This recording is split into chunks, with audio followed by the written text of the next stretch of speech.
Hong Kong Monetary Authority's faster payment system will connect with the mainland's internet banking payment system next year.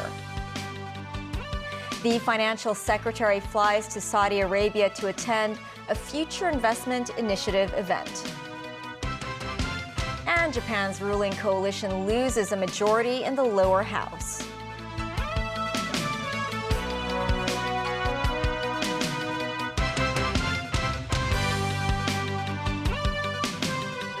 Hello, happy Monday. I'm Melissa Hekalea, and this is TVB News. The Hong Kong Monetary Authority announced today its faster payment system will connect to the mainland's internet banking payment system next year. Mimo Singhai reports. The government mentioned in the policy address that Hong Kong and the mainland will promote the interconnection of cross-border fast payment systems, FPS and IBPS. The purpose of this is to improve real-time small-value transactions between the two places. Addressing the media today, Eddie Yu, the chief executive of the HKMA, said the project will be launched in the middle of next year. He said the interconnection will allow users to make payments 24/7, to settle small-value payments immediately, and to transfer transactions with a phone number. While FPS and IBPS are similar, an e-payment technology and cross-border investment experts said individuals need to beware of certain limitations before initiating a transaction. In Hong Kong, I think the limitations can be higher, the limits of a transaction, whereas I think in terms of the IBPS, it's a hard limit, at least locally in China, of a 1 million RMB.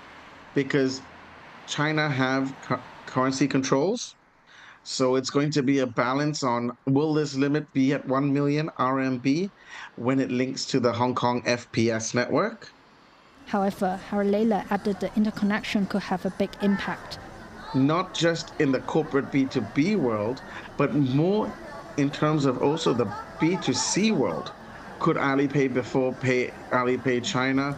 Could WeChat Pay Hong Kong pay WeChat Pay China? You're now being able to make these payments direct from the bank account without essentially using intermediary apps in the middle. Minus 9, TVB News. Secretary for Security Chris Tang noted the mandatory guidelines on the Safeguarding National Security Ordinance, which are set to be rolled out for public servants next year, is meant to be referenced. He stressed authorities will not set up a punishment mechanism. Timothy Lee tells us more. Under the latest policy address, public servants carrying out their duties must adhere to the requirements of the Safeguarding National Security Ordinance, while guidelines for the ordinance will be released in the first half of next year. This, as Secretary for Security Chris Tang said, the guidelines will be written in plain wording and include examples of how public servants should live out the spirit of safeguarding national security through their daily work. He emphasized the government does not aim to punish their employees with this measure. The policy address also introduced a 3-tier prevention framework for counterterrorism purposes before the end of the year. It will be headed by the Chief Executive, Secretary for Security, and an interdepartmental task force who will conduct counterterrorism research and enforcement work. Tang said the task force was created as authorities hope to adapt to current international anti-terrorism standards. Meanwhile, regarding the trial use of facial recognition technology in the Sha Tau Kok border area later this year, the security chief noted he will look into using the Lok Ma Chau loop as another trial location. But he emphasized there are currently limitations on applying the technology to more than 7 million residents in the city, and that there are challenges to use facial recognition tech at all border checkpoints. Timothy Lee, TVB News. Financial Secretary Paul Chan set off for Saudi Arabia today to attend the 8th edition of the Future Investment Initiative. The secretary took the first direct Cathay Pacific flight from Hong Kong to Riyadh in around 7 years after the route resumed operations. Mimo Singhai reports. Cheers! From today, Hong Kong residents can take direct flights from the city to the Saudi Arabian capital, Riyadh. After the flight route was suspended for more than 7 years, Cathay Pacific will now operate 3 flights to Riyadh per week. Financial Secretary Paul Chan was among the passengers who took the first flight since its resumption to Saudi Arabia this afternoon. This symbolizes a more frequent and direct people-to-people flow and also trade and cargo flows between the two regions. Cathay Pacific will be increasing its service to this region. From our perspective, from the Belt and Road Initiative, from the Hong Kong standpoint of opening up new markets, attracting new sources of capitals, new sources of investment, this is an important move. Chen and a delegation of representatives from the finance, innovation and technology sectors are heading to Saudi Arabia to attend the 8th edition of the Future Investment Initiative. The financial secretary said authorities hope the trip will help facilitate greater cooperation between the Middle East and the city's finance and INT sectors. Minus 9, TVB News. Japan's ruling coalition has lost its lower house majority after Sunday's House of Representatives election. Japanese Prime Minister Shigeru Ishiba said he would take responsibility for the loss and pledged to launch fundamental reforms regarding the economy and politics. Danny Zhou has the story. In Sunday's snap parliamentary election, Japan's ruling Liberal Democratic Party, or LDP, and its coalition partner Komeito together won 215 seats in the 465-member House of Representatives. That's way below the threshold for a majority. The ruling coalition has suffered its worst result since 2009. And Shinjiro Koizumi, the LDP's election committee chief, reportedly submitted a letter of resignation. A local business owner said in an interview that he was not at all surprised by the fiasco and guessed the LDP were knocked out by their slush fund scandal. This as public support for the ruling party fell to 20% earlier this year. Japanese Prime Minister Shigeru Ishiba, who took office on October the 1st, accepted what he called the extremely harsh verdict from the public. While urging his party to reflect upon the result and be reborn, Ishiba said he would continue to serve as Prime Minister to address the economic and security challenges. The LDP will still lead a ruling coalition, he noted, and it is open to cooperate with opposition groups. Meanwhile, Ishiba reiterated his hardline defense policy, pledging a new plan for the Japan self-defense forces and a stronger cooperation with the US. The largest opposition party, the Constitutional Democratic Party, won 148 seats, up from 98 seats previously. Its leader, Yoshihiko Noda, rejoiced over the coalition doubling. This is not the end, but the beginning, Noda told a news conference today. He said the election has seen the emerge of smaller parties, and he planned to work with other parties to press for a change of government. According to Kyodo News, the Japanese government and the incumbent ruling bloc are planning to hold a special parliament session on November the 11th to vote on the prime minister post. If a new leader is elected, Ishiba is likely to become Japan's shortest-living prime minister since World War II. It is reported that he will remain in office at least until the key budget plan is approved by the end of December. Danny Zhou, TVB News. This year is dubbed by many as the year of TikTok. The popular social media platform is on the verge of being banned by the U.S. government. But it was also dragged into the presidential election politics as candidates tried to use it to register young voters. Danny Zhou again. Hello, good morning, New York. Silvana is American and she's an avid user of TikTok. She said the short video sharing platform has gained popularity in America over the recent years. She seems like she's actually a really nice person. It's not for only teenagers. My mom, she really enjoyed the platform. The app hit 150 million monthly active users in the United States last year. And over 30% of the users who are 18 to 29 years old say they frequently use it to keep track of the latest news.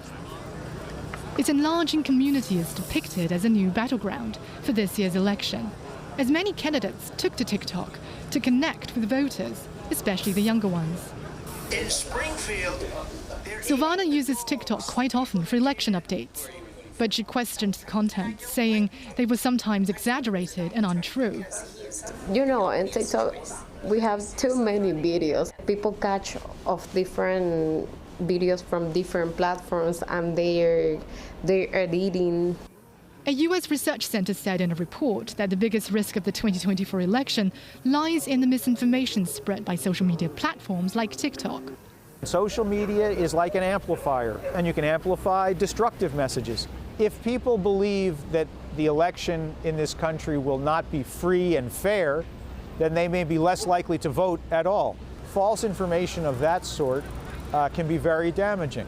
TikTok has pledged to combat false and misleading information, and videos with unverified content will be tagged to ensure fairness in the election. Some scholars argue the power of TikTok has been overstated.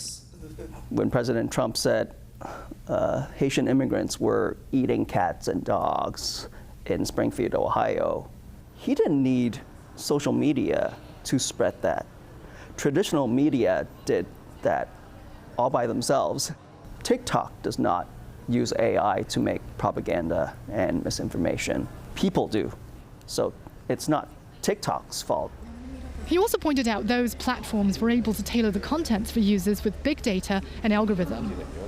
The mechanism seems to contribute to increasing polarization, making it more difficult to mediate conflict and heal divisions in American society. Danny Zhou, TVB News. With just over a week to go until Election Day in the United States, polls show Democratic candidate Kamala Harris and Republican candidate Donald Trump neck and neck in battleground states that decide the election. Harris spent Sunday in Pennsylvania visiting voters at a church, bookstore, barbershop, restaurant, and basketball court. Trump headlined a rally at New York's Madison Square Garden, promising to launch a deportation program from day one of his presidency, while his allies disparaged Harris and certain sectors of the community. Tracy Furness reports. Donald Trump took to the stage Sunday night at New York's Madison Square Garden, asking the audience a now familiar question. Are you better off now than you were 4 years ago? Trump spoke repeatedly about his plans to halt illegal immigration. After years of building up foreign nations, defending foreign borders and protecting foreign lands, we are finally going to build up our country, defend our borders, and protect our citizens. It's called America First, and it's going to happen at levels never seen before. We're bringing back the American dream, and we're going to bring it back at the highest level that you've ever seen. Speaking alongside Trump, a stand-up comedian performed lewd jokes and invoked racist stereotyping. I don't know if you guys know this, but there's literally a floating island of garbage in the middle of the ocean right now. Yeah, I think it's called Puerto Rico. Kamala Harris called out the remark and outlined her plans for the U.S. territory as she continued her tour around Philadelphia in Pennsylvania. I'm going to create basically an opportunity economy task force for Puerto Rico. And specifically focused on two things. One, bringing the private sector with nonprofits with the Puerto Rican leadership around and the federal government around focusing on what we need to do around building economic opportunity on the island as an extension of the overall plan for an opportunity economy. At a rally in Philadelphia later in the day, Harris told voters, "We must not wake up the day after the election and have any regrets about what we could have done in these next 9 days. So let's spend these next 9 days knowing we did everything we could." Tracy Furness, TVB News. Still ahead, Egypt proposes a 2-day ceasefire between Israel and Hamas. A Chinese company exports electric buses and technicians to Greece. And the first ever Shatin Cycling Festival this coming Sunday.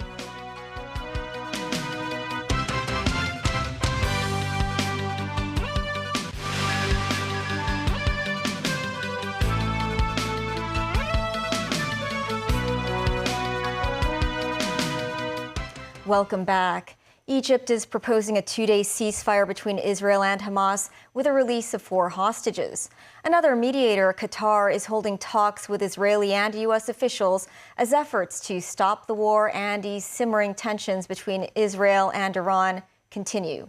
Israeli forces continue to hit militant targets in Lebanon and Gaza. David Garrett reports. Women weeping while children look on, too young to understand what happened.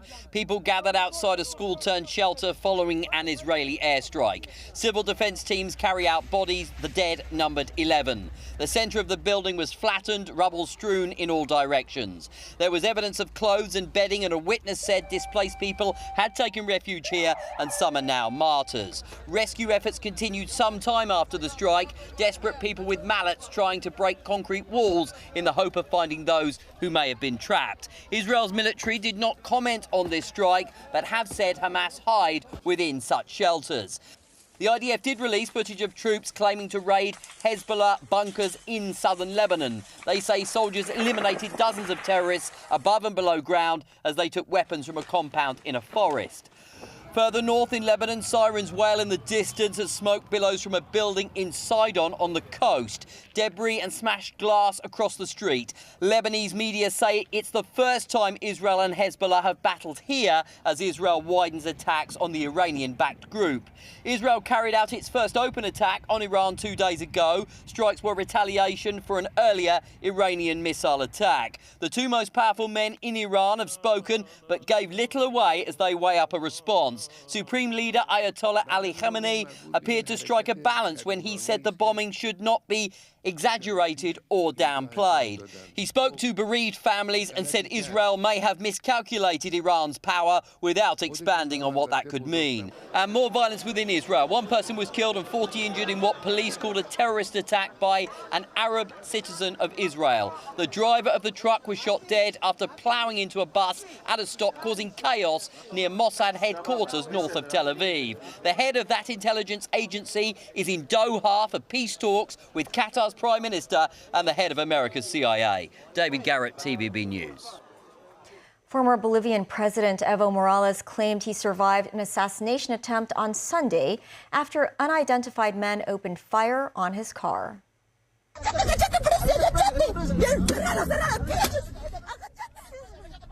Gunshots are seen on the windscreen of the car. Morales was not injured, alleging the shots were fired while he was being driven in the coca leaf-growing region of Chapare, the ex-president's rural stronghold. Morales emerged unscathed from the alleged attack, appearing on his weekly radio show in his usual calm manner to recount what happened. He said his driver was injured after hooded men fired at least 14 shots.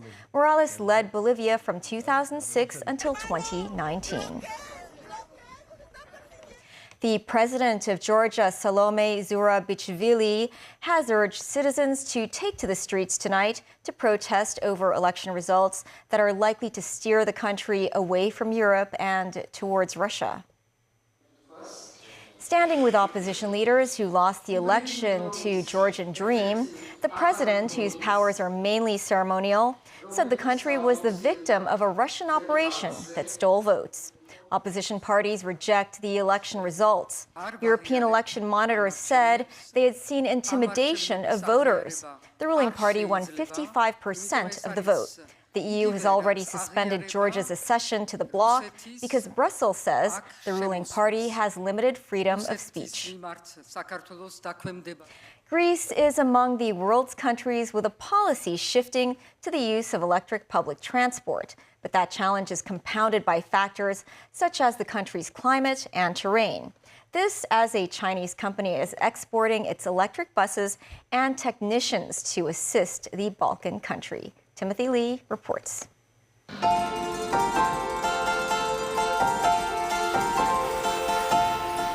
Buses are the norm for most Greeks when it comes to public transport, but many of these vehicles are in poor condition. Many of them lack even basic functions such as air conditioning. Comfort aside, the diesel-powered buses are a major source of pollution. In recent years, the Greek government has strengthened efforts to push for the development of new energy vehicles in the country. But the search for suitable electric replacements was not always easy. Owing to the country's mountainous terrain, the vehicle's electric batteries must reach a certain capacity in order to carry large numbers of passengers. In a bid to solve this problem, the Greek government purchased 250 electric buses from a Chinese company in October last year, with the vehicles gradually entering into service. The Chinese buses may look plain on the outside, but it's the interior components that impress the passengers. 这里面包括有24小时的电池监控。 Ma Jiabo, a regional manager of electric bus company, said the vehicles come with a 24-hour battery monitoring system, adding that the batteries were made with multiple layers of heat-resistant materials to ensure smooth operation in different environments. And these are all air-conditioned buses. Besides the hardware, the Chinese company also deployed its technicians to Greece to train the locals. Ma said the company will continue to provide more advanced technologies to the Greek partners, such as charging stations and smart management systems. He emphasized that we'll continue to work with other countries in Europe to promote more Chinese electric vehicles to the international community. Timothy Lee, TVB News. The first ever Shatin Cycling Festival will be held on Sunday.